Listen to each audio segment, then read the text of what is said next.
Hey, what's up everyone? I hope you're all having a wonderful day or night. I hope you will enjoy today's video, so let's just get into it. I really only get along with a specific type of woman because I'm too bougie for the ghetto girls, but I'm too ghetto for the bougie girls. So like that hybrid, that in between, that's my tribe. I can say for sure if bougie lady is back or if bougie became a trend on TikTok. Yeah, I'm too skinny for the not so skinny and I'm not so skinny for the too skinny. And yet I don't need a tribe. I go along with everyone. So I've been sitting in the parking lot of my gym, avoiding going in because I know there's going to be this guy in there with these big juicy muscles. And oh my gosh, last time he did 28 pull-ups in a freaking row. I counted.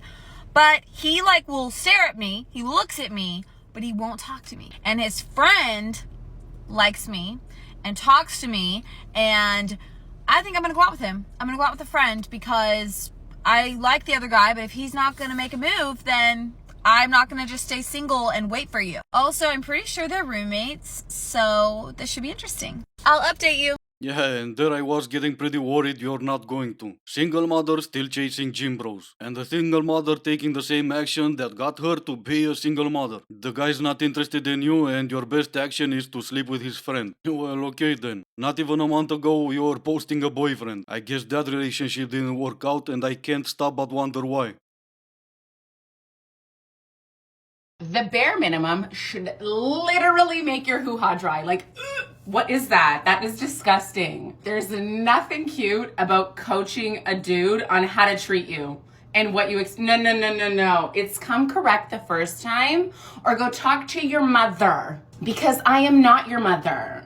Have no interest in doing that. Don't want to do that. Not here, boo. Sorry, you got the wrong one. Well, I hate to admit, but you are right. Every single man that ever got you got the wrong one. And you repeating what every other angry woman said about men, as in men are looking for a mother, it's not gonna make you more attractive. In fact, it's quite the opposite. But if that helps you sleep at night, telling yourself the same lie, you go ahead and do that. We're gonna go someplace else to find the right one.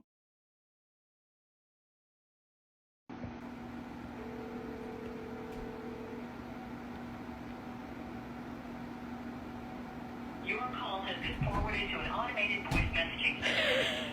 So after a girl's night out, he's not picking up your call. Well, I can see why that will be the case. Now, I obviously don't know what happened on your girl's night out, but whatever it did happen, I hope it was worth it. I have a question, and it's a very specific question, and if this doesn't apply to you, then please scroll past. But if you are 40s and up, so 40s, 50s, 60s, even more than that, if you are 40s and up, and a woman, or even a woman with a partner, who has gone their entire life childless, please tell me what your life is like now. Because I've been told multiple times by family members, family friends, sometimes friends, but pretty rarely, that once I get older and I can't have kids anymore, or I choose not to have kids, once I get older, I'm going to see my friends have kids, and I'll either be jealous that I'm not having kids that are interacting with them, or that I'll lose out on something, or that, I'll be older and I'll be sad because I don't have, children around me and grandchildren. I need to know from someone who I envision myself being later on in life. I need to know specifically from someone who is, either in their 40s or beyond, either around that age or retiring or whatever, that you are either happy with your life or give me the cold hard truth. Let me know how you feel. I want to know, do you feel like you lost out? Do you feel like you're confident and happy with your choice? I want to know the actual truth on this because I'm tired of having that same thing told to me, and I need to know from somebody else what their thoughts are on that, and if I'm going to be missing out on something. And because at this point in my life, I don't want kids, and it could change. Tell me if you think you made the right decision. So what you're saying is you need convincing you took the right decision so far. Man, TikTok really should be banned and that should be happening sooner rather than later. This insanity is spreading way too quick and way too many people. There are so many data, so many stats, and yet you chose to go on TikTok looking for advice. And that tells me again that you need convincing. You have doubts you took the right decision and you need lies to make you feel better about the decision you took so far. Let's say you do get advice. Let's say you get advice only from two other different women. One is telling you it's the best decision she ever made, and the other one is telling you it's the worst decision she ever made. Now what? Another scenario. What if 10 women are telling you it's the best decision they ever made? You're gonna forget about your doubts and you're gonna make the same decision based on what they're telling you? What if they're all lying? That's an important decision, and you should be the only one you're listening to when you make a decision like that, not people on TikTok, especially not people on TikTok. You said it yourself, so far you don't want kids, but that may change. What happens if that's gonna change and it's gonna be too late for you? There are so many people that never wanted kids and they live their lives that way, but they knew that from the beginning and they never doubted that. They were never looking for convincing from other people. Maybe you should stop looking for convincing from people on TikTok, and if you're really not sure about what to do next, maybe look for professional help. Just a little friendly reminder. If your man ends work at 5, he's not your man anymore. No thanks. We're done here. Bye. She's probably fun to be around. Question for you guys. What type of schedule do big corporations have? Cause I always thought it's 9 to 5. Anyway, if you're her man, make sure you do overtime. Of course, then she's still gonna leave you because you're never at home, but at least you'll have more money and you're gonna be able to lose more money when it comes to divorce. I'm getting pretty annoyed with friends, coworkers, and my therapist, apparently, who subscribes to this notion as well, that I should just date somebody who I am not necessarily physically attracted to and maybe we'll just fall in love. No. You want me to date a slug? And I want to know where this advice originated from. What are its roots? Because it's giving off weird patriarchal vibes to me. And that might be a hot take, but bear with me.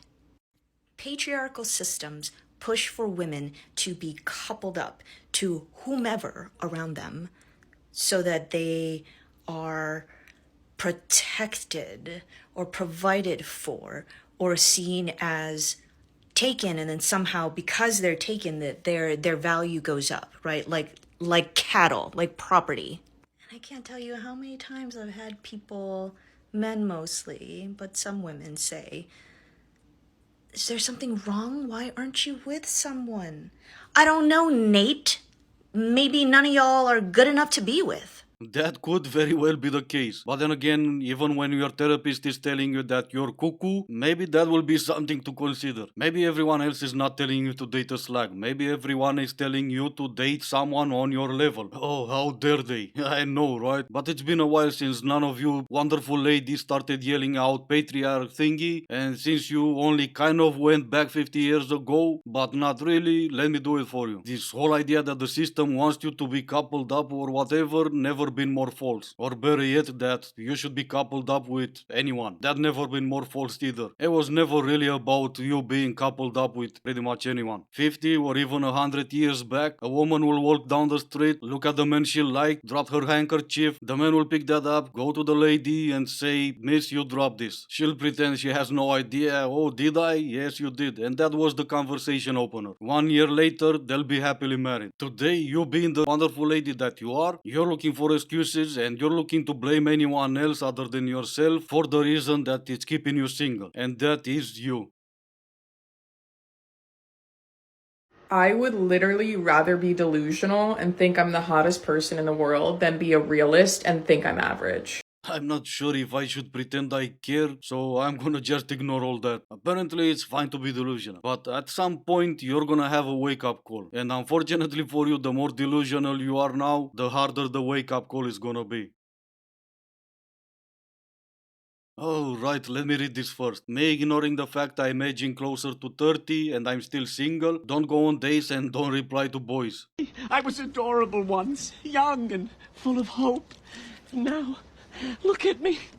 Well, I am looking at you, and again, you're 30. You should never reply to boys. But at least now that you're 30 and still single, you can always claim that you're happy. All cheap wines turn into champagne if you pretend hard enough.